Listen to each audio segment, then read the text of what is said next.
So this here is a review I have had so many people ask me about, and it's of the beautiful and really well built SSL Fusion. And I say beautiful and really well built because it is. It's a beautiful unit and it is really well built. It's built out in China now, which was concerning to some people because it was the first unit that SSL pretty much built out in China. And everything used to be built, obviously, in the UK. And that would obviously drive up price. And now we have something here which looks great, sounds great, and is really cheap. Well, I say cheap, it's affordable. I think it's about £1,600 for an SSL Fusion. I'm going to put this down because they are heavy.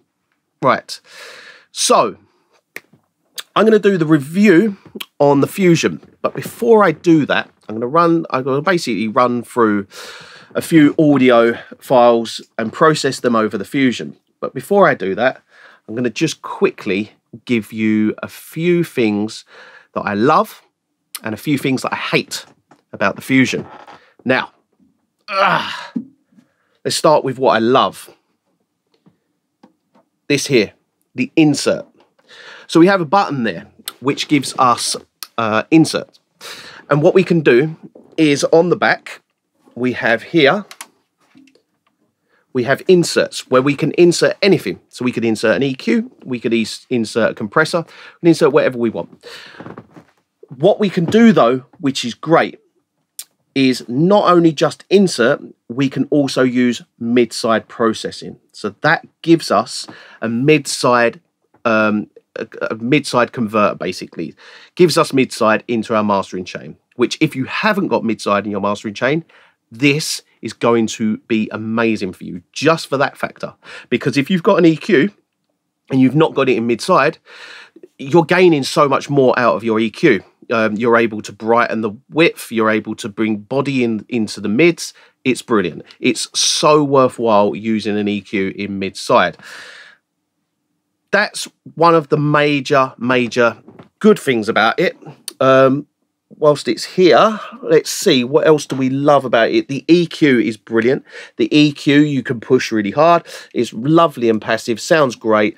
The width is great. You've also got a little Easter egg in here where if you hold down the high frequency compressor in button, you turn it into a listen mic compressor, which we all knew about quite a while ago, but SSL kind of brought it out as this kind of secret Easter egg type thing. I think it was after a year of having it. But yeah, basically, if you held that down, turned it into a listen mic compressor. Right, everything else, pretty standard. The things I hate about it. There's not many, and there is literally only one, is this bit here. It's the vintage drive. I'm going to put this down because it is very heavy. The vintage drive. Now, the problem with the vintage drive is it is ridiculously noisy,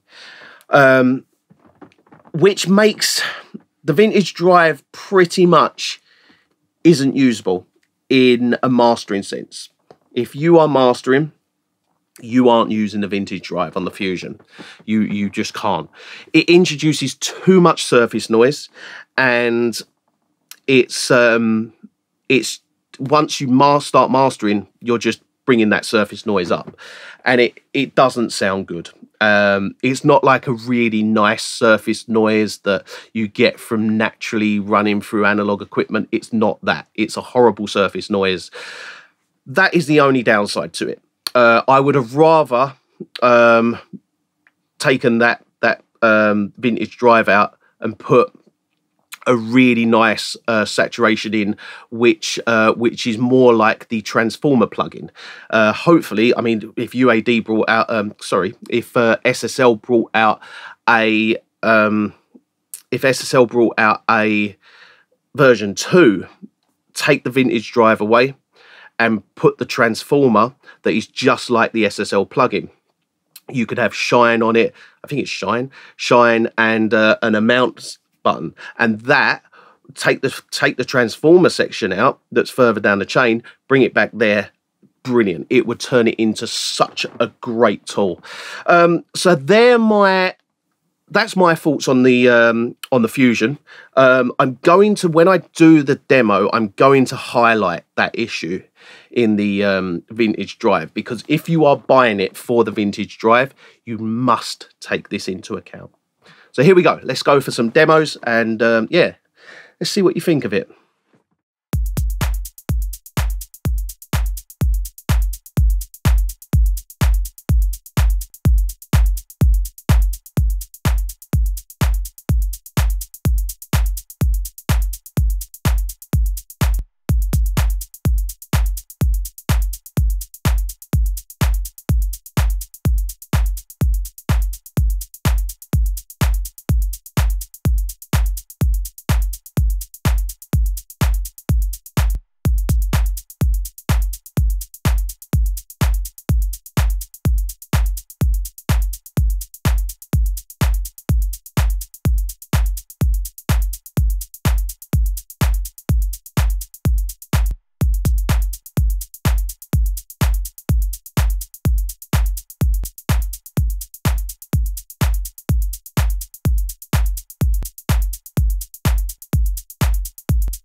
So there we have the Solid State Logic Fusion. It's a review I've been asked a great deal lately to do since I did the SSL G Bus Plus, the Bus Plus, and how that compares with and complements the Fusion. As you can hear, what I first of all brought to your attention as something that was bad with the Fusion was the vintage drive noise. In the last audio demo, you can hear just how much vintage drive noise there is when it's on and off. So that is it is a flaw with this unit. It means that it technically means that you cannot use the vintage drive if you want to use it for mastering. If you want to use the vintage drive, you are going to print surface noise, or rather some sort of noise into the signal. Everything else though is phenomenally good. The high pass filter, really good, does exactly what you want it to do. The EQ is one of my favorites, high and low shelf EQs. Very, very good EQ. Love the bands that you can select as well. Love the fact that you can hold in the in switch to give yourself a listen mic compressor, and in the master of the kind of full track demo, we inserted the listen mic compressor onto that, and you can hear how good it is. And it is a very good, albeit very limited compressor. Very, very good compressor. The sides, this section, the width doesn't necessarily massively be shown off in these sorts of audio files, but it is very good. The width being, it will expand the track, give you a bit more width, and the space, that's really good for. It's something that I've always steered away from, and that's widening the low end. But what this one does is it widens the low end in a really, really good way. It's not like it gets the sub frequencies and pulls them wide. You still retain that lovely mono image in the bottom end, but that's quite something special that you won't hear on many widening tools. And then the other thing we've got is the transformer, and you can hear in the transformer, it's very subtle, but you can hear it switching in and out, and you do hear a little bit of difference. I find it to be a lot more of a sweeter sound when that's active. The other thing to mention is the insert. We mentioned it at the start as one of the key features that are really good. You basically take inserts out the back of the Fusion to any other unit. I personally like to run it onto EQs and give yourself a mid-side EQ with the mid-side switched on. So to switch mid-side on, you got the insert, hold it down, it will turn blue, and then when it turns blue, mid-side is active, and that is a really, really good feature.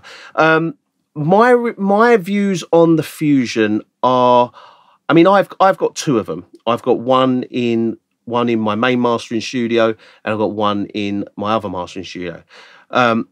I find them to be an essential tool for mastering, and the reason I say essential is because it's probably the most affordable way of adding mid-side into your mastering chain. So I use the mid-side inserts, and I said before I use them with EQs.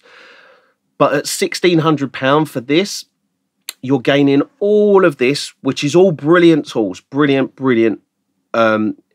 EQ, brilliant high frequency compressor, albeit I don't use that when mastering because I've got one further down the chain. Brilliant widener, and a brilliant little roll off on the low end. Overall, it's a brilliant tool, and it's great for the first thing that your mix runs into. So run it straight into this, the first thing in your mastering chain, mix runs into this, you give your mix a polish, and then you send it out to the mastering chain. That's the way I like to use it, and that's the way we use it in both of our mastering studios. Yes, having the mid side on the insert was a brilliant idea. So well played to SSL for adding that, because take that away and it's just a standard unit that's good, but add that in and it becomes something that is essential in mastering chains. And like I said before, it's because £1,600 to add mid-side plus all of these other tools that you get with it. It's brilliant. Yeah, I like it. I love it. I think it's brilliant little tool. Please, can everybody stop comparing the Fusion with what I have underneath here, because they don't compare. They're totally two separate things. The Neve MBP, it's not the same. Let's just get that straight. This and the Fusion, they're in no way similar. In no way.